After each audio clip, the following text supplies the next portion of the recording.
Colonel Martinez spotted the quiet female recruit and decided to show his men what real military discipline looked like. "Soldiers like this don't belong in combat," he declared, aggressively seizing her arm to humiliate her publicly.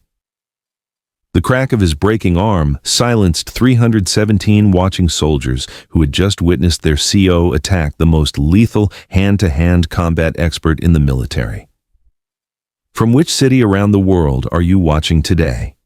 If this story moves you, please subscribe to Rising Life Stories to help us share more stories of hidden heroes. But the quiet female recruit standing in formation wasn't actually a recruit at all. She was Master Sergeant Diana Cross, the legendary instructor who had trained Navy SEALs, Army Rangers, and Delta Force operatives in advanced combat techniques. Her unassuming appearance was part of a classified evaluation program designed to test commanding officers' leadership and treatment of perceived weak soldiers. What Colonel Martinez didn't know was that Diana had broken the arm of an enemy combatant in 12 different countries, spoken 6 languages fluently, and earned commendations that were too classified to appear in any public record.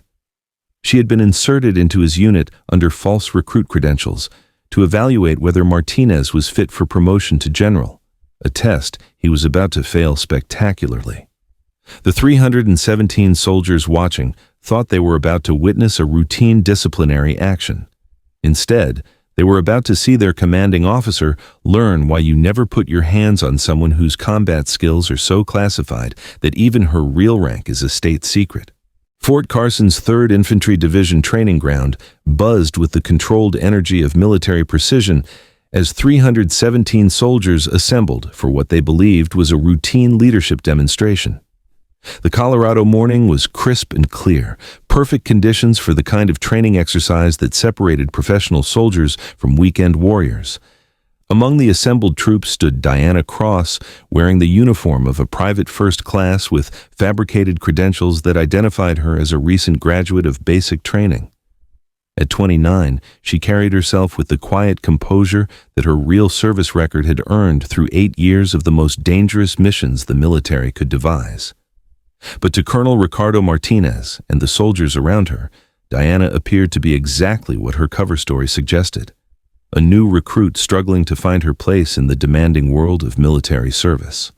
Her service record, carefully constructed by Pentagon personnel specialists, showed average physical fitness scores, unremarkable marksmanship results, and the kind of bland competency that typically marked soldiers destined for support roles rather than combat positions. What none of them knew was that Diana Cross held the military's most classified instructor certification. She had trained special operations units in 17 countries, developed hand-to-hand combat techniques that were now standard across all special forces branches, and earned commendations from 4 different presidents for missions that would never appear in any public record. Her real mission at Fort Carson was part of the Pentagon's classified leadership evaluation program, a systematic assessment of commanding officers who were being considered for promotion to general rank. The program used highly trained operatives posed as vulnerable soldiers to test whether potential generals possessed the judgment, integrity, and leadership qualities necessary for the highest levels of military command. Colonel Martinez was unaware that his every action was being evaluated by someone whose combat expertise exceeded that of anyone on the base, including himself. His treatment of perceived weak soldiers, his leadership style under pressure, and his adherence to military values were all being documented by an observer whose recommendations would determine whether his career advanced or stalled. Diana had been embedded in Martinez's unit for 3 weeks, carefully maintaining her cover while observing the colonel's leadership patterns. What she had witnessed was troubling: a pattern of bullying toward soldiers he perceived as weak, favoritism toward those who fed his ego, and a command style based on intimidation rather than inspiration. The morning's training exercise was designed as the final test of Martinez's fitness for promotion. Diana's handlers had arranged for a scenario that would reveal whether the colonel possessed the judgment and character necessary for general rank, or whether his promotion would place a fundamentally flawed leader in a position where his failures could cost lives. Colonel Martinez had built his career on the kind of aggressive leadership that had served him well in combat deployments, but had become increasingly problematic in peacetime training environments. At 48, he commanded through fear and intimidation, believing that harsh treatment created tough soldiers and that mercy was weakness. His evaluation of Diana as a weak recruit was based entirely on surface observations, her quiet demeanor, her reluctance to seek attention, and her apparent struggle with some aspects of military culture. What Martinez interpreted as weakness was actually the controlled professionalism of someone who had learned that true strength often required restraint. 3rd Infantry Division, attention! Martinez barked across the training ground, his voice carrying the authority that came from 26 years of military service. Today's exercise is about leadership under pressure and the importance of maintaining discipline in the ranks. The 317 soldiers snapped to attention with the precision that marked a well-trained unit. But Martinez's attention was already focusing on Diana, whose position in formation had made her an easy target for the demonstration he had planned. Military service requires strength, dedication, and the ability to function under extreme pressure, Martinez announced, his eyes scanning the assembled troops. Some soldiers rise to meet these challenges, others. He paused, his gaze settling on Diana with the kind of predatory focus that experienced soldiers recognized as the prelude to public humiliation. Others demonstrate that they lack the fundamental qualities necessary for military service. Colonel Martinez began walking slowly through the formation, his eyes fixed on Diana with the deliberate intensity of a predator selecting prey. The 317 soldiers maintained their positions at attention, but many could sense the tension building as their commanding officer prepared to make an example of someone. "Private Cross," Martinez called out, his voice carrying across the training ground with unmistakable authority. "Step forward." Diana moved from her position in formation with the measured pace that military protocol required, but something in her movement suggested a level of controlled precision that went beyond basic training. To the watching soldiers, she appeared nervous, exactly the reaction that Martinez had intended to provoke. "Private Cross," Martinez announced to the assembled troops, "represents a problem that we face in modern military service. Soldiers who believe they belong in combat roles, despite lacking the physical and mental toughness that warfare demands." Diana stood at attention, her expression showing no reaction to Martinez's characterization. But beneath her composed exterior, she was analyzing the colonel's technique, noting his use of public humiliation as a leadership tool and documenting behavior that would appear in her classified evaluation report. "Look at this soldier," Martinez continued, circling Diana like a drill instructor breaking down a recruit. "Quiet, unassuming, probably thinks she can earn respect through competence rather than strength. But in combat, competence without power is useless. Leadership requires the ability to dominate, to impose your will on both enemies and subordinates." The soldiers watching began to shift uncomfortably. Many had served with female soldiers who had proven themselves in combat, and Martinez's characterization seemed both outdated and unfair. But military discipline prevented them from voicing their concerns about their commanding officer's behavior. "Private Cross," Martinez said, stopping directly in front of Diana. "Do you believe you have what it takes to lead soldiers in combat?" Diana's response was measured and professional. "I believe leadership comes from earning respect through competence and integrity, sir." Martinez laughed, a harsh sound that echoed across the training ground. "Competence and integrity. Private combat leadership requires the ability to physically dominate your environment. It requires strength that your enemies respect and fear." He stepped closer to Diana, using his height and bulk to intimidate her in front of the watching soldiers. "Tell me, Private Cross, what would you do if an enemy soldier tried to overpower you in hand-to-hand combat?" Diana's answer was simple and direct. "I would neutralize the threat using appropriate force, sir." "Appropriate force," Martinez repeated mockingly.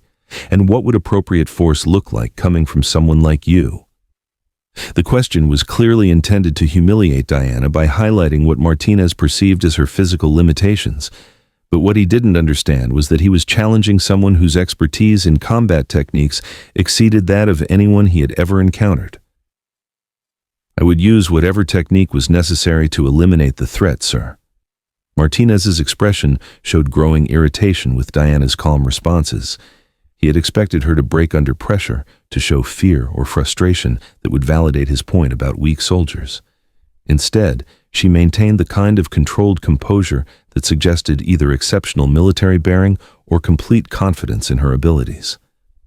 Private Cross, I don't think you understand the reality of combat situations, Martinez announced to his watching troops. Let me demonstrate what happens when inadequate soldiers face real military pressure. Without warning, Martinez reached out and grabbed Diana's upper arm with enough force to leave bruises. His intention was to physically dominate her in front of the 317 soldiers, demonstrating his point about the importance of physical strength in military leadership. This is what real military discipline looks like, Martinez declared, tightening his grip on Diana's arm. Soldiers like this don't belong in combat because they can't handle. Martinez never finished his sentence. What happened next occurred so quickly that most of the watching soldiers didn't fully comprehend the sequence of movements until they heard the sharp crack of breaking bone. Diana's response was instantaneous and precise. In one fluid motion, she stepped into Martinez's grip, rotated her trapped arm to create leverage, and applied a joint lock that Master Sergeant Diana Cross had perfected through years of training elite special operations personnel. The sound of Martinez's arm breaking echoed across the training ground like a gunshot. The colonel's scream of pain and shock followed immediately as 317 soldiers watched their commanding officer collapse to his knees while the weak recruit stood over him with the calm professionalism of someone who had just demonstrated a textbook combat technique. The silence that followed Colonel Martinez's scream was absolute. 317 soldiers stood frozen in formation, trying to process what they had just witnessed. Their commanding officer lay writhing on the ground, clutching his broken arm, while the quiet recruit he had been humiliating stood over him with an expression of calm professionalism that suggested this was exactly the outcome she had expected. Diana made no move to help Martinez or to show any emotion about what had just occurred. Instead, she stepped back and assumed a position of attention, waiting for the next phase of what she knew would be a carefully orchestrated revelation of her true identity. "Medical personnel to the training ground immediately," came a voice over the base's communication system. "Colonel Martinez requires emergency medical attention for a fractured arm." As medics rushed to treat Martinez, who was still screaming about the crazy recruit who had attacked him, Diana remained at attention.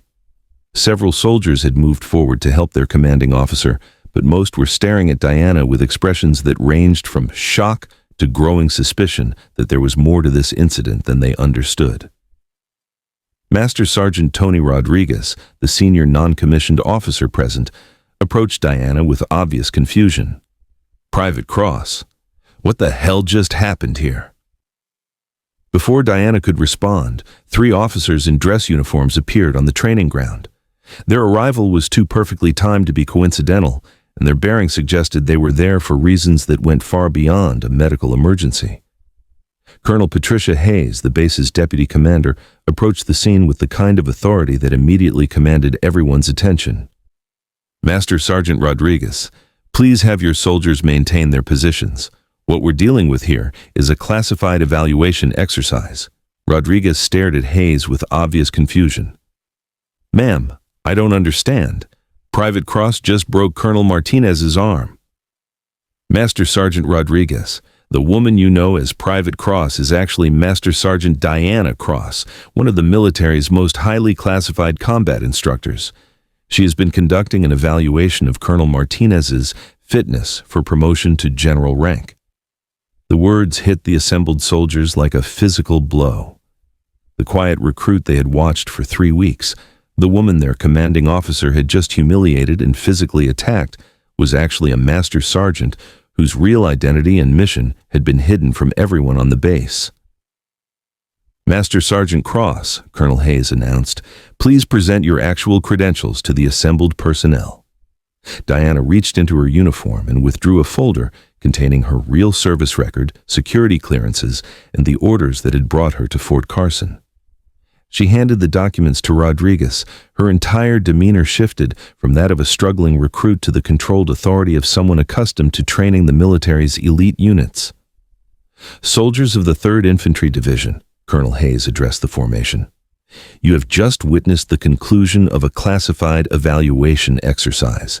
The woman you knew as Private Cross is actually Master Sergeant Diana Cross, instructor at the Special Operations Combat Training Center.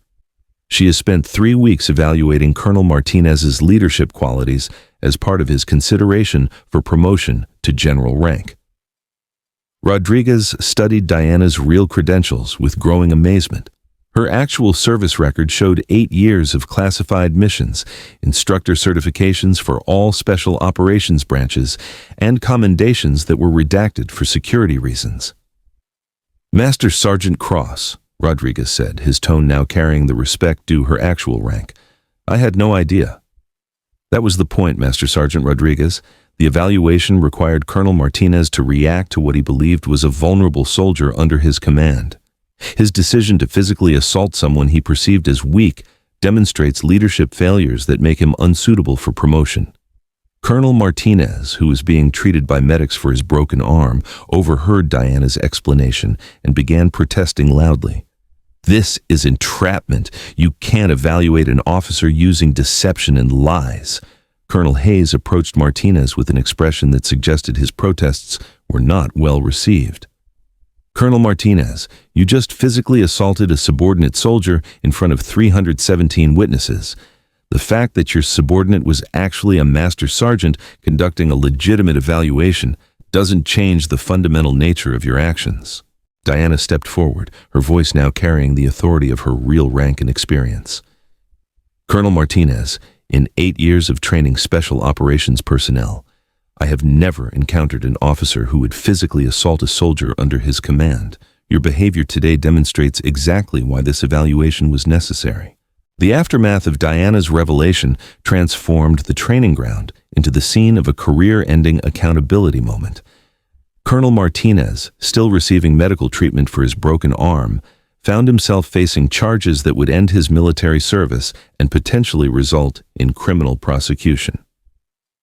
"Colonel Martinez," announced Colonel Hayes, "you are hereby relieved of command pending a full investigation into your conduct. The assault we just witnessed, combined with Master Sergeant Cross's evaluation of your leadership over the past 3 weeks, provides grounds for court-martial proceedings." Diana approached the microphone that had been set up for Martinez's leadership demonstration, but now she would be using it for a very different purpose. "Soldiers of the 3rd Infantry Division," she announced, her voice carrying the authority of someone who had trained thousands of elite operatives, "what you witnessed today was not an attack on your commanding officer. It was a demonstration of what happens when leadership fails." She gestured toward Martinez, who was being prepared for transport to the base hospital. "Colonel Martinez chose to physically assault someone he believed was unable to defend herself. That decision reveals a fundamental character flaw that makes him unfit for command at any level."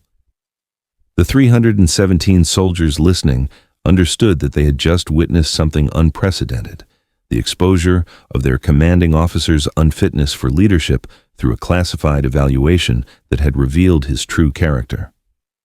"True military leadership," Diana continued, "is based on respect, integrity, and the understanding that strength comes from protecting those who serve under your command, not from dominating them through fear and intimidation."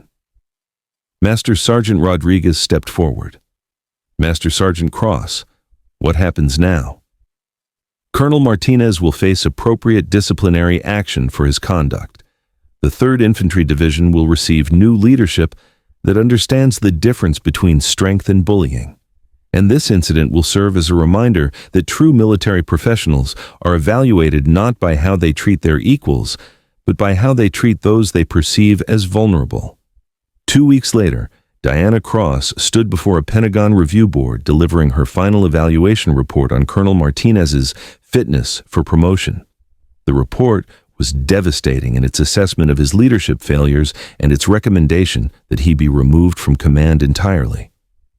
"Colonel Martinez demonstrated a pattern of behavior that is fundamentally incompatible with military leadership," Diana reported. his use of physical intimidation, his prejudice against soldiers he perceived as weak, and his decision to assault a subordinate demonstrate character flaws that make him unsuitable for any position of authority. The review board, consisting of 3 generals and 2 civilian oversight officials, studied Diana's detailed documentation of Martinez's behavior over the 3 weeks she had observed him. "Master Sergeant Cross," asked General Patricia Stone, "in your professional opinion, could Colonel Martinez be rehabilitated through additional training or counseling?" Diana's response was immediate and definitive. "No, ma'am, the behavior I witnessed represents fundamental character flaws rather than training deficiencies. Colonel Martinez's decision to physically assault someone he believed was defenseless reveals a mindset that is incompatible with military values." The review board's decision was unanimous. Colonel Martinez would be court-martialed for assault, stripped of his command, and discharged from military service. His broken arm would heal, but his career was permanently ended.